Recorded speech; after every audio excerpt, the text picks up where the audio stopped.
Bharatiya Janata party ప్రభుత్వం మరి ఈడీని, కేడీలను, income ట్యాక్స్ను, సిబిఐను అడ్డం పెట్టుకొని కవితక్కను కుట్రపూరితంగా ఈరోజు రేపు శనివారం, ఎల్లుండి ఆదివారం వారిని ఎలాగైనా అరెస్టు చేయాలనేటువంటి దురుద్దేశంతో ఈరోజు అరెస్టు చేయడాన్ని మేము తీవ్రంగా ఖండిస్తూ ఉన్నాం. వారికి గతంలోనే సుప్రీంకోర్టు ఆర్డర్ ఇచ్చినప్పటికీ కూడా సుప్రీంకోర్టు ఆదేశాలను బేఖాతరు చేస్తూ ఈరోజు వారిని అరెస్టు చేయడం జరుగుతూ ఉంది.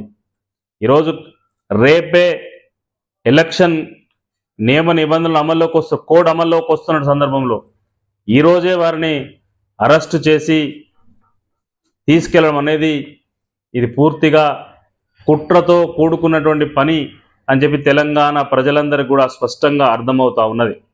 ఈరోజు పార్లమెంట్ ఎన్నికల్లో మీరు గెలవాలనుకుంటే భారతదేశ వ్యాప్తంగా మీరు ఏం చేస్తారో, తెలంగాణ కార్యక్రమాలు చేస్తారో ప్రజలకు వివరించి ఓట్లకు వెళ్ళేటువంటి అవకాశం ఉంటుంది. కానీ ఈరోజు బీజేపీ ప్రభుత్వానికి తెలంగాణ ప్రజల మీద, తెలంగాణ ప్రజానికం మీద వారికి ఏమాత్రం నమ్మకం లేదు. వారెప్పుడు కూడా భారతీయ జనతా పార్టీ ఏ ఎన్నికలకు పోయినా ఆ ఎన్నికలకు పోయే ముందు ఎలక్షన్ కోడ్ కంటే ముందే ఈడీలను, కేడీలను, సిబిఐలను, ఐటీలను పంపించి తమ ప్రతాపాన్ని చూపించి ప్రజలను, రాజకీయ పార్టీలను భయభ్రాంతులకు గురి చేసి ఓట్లు సాధించుకునేటువంటి ప్రయత్నం భారతీయ జనతా పార్టీ అన్ని రాష్ట్రాలలో చేస్తుంది. అదే ప్రయత్నాన్ని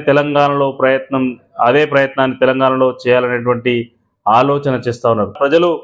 అదేవిధంగా ముఖ్యంగా బీఆర్ఎస్ పార్టీ అరెస్టులకు, కేసులకు ఎన్నడూ భయపడినటువంటి సందర్భం లేదు.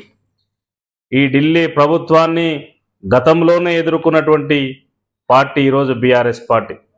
అటువంటి పార్టీలను ఎదుర్కొని తెలంగాణ రాష్ట్రాన్ని సాధించినటువంటి ముఖ్యమంత్రి, మాజీ ముఖ్యమంత్రి గౌరవనీయులు కేసీఆర్ గారు. మీ కేసులకు మీరు చేసేటువంటి చిల్లర రాజకీయాలు అసలే కొత్త కాదు. మీరు గుర్తుంచుకోండి.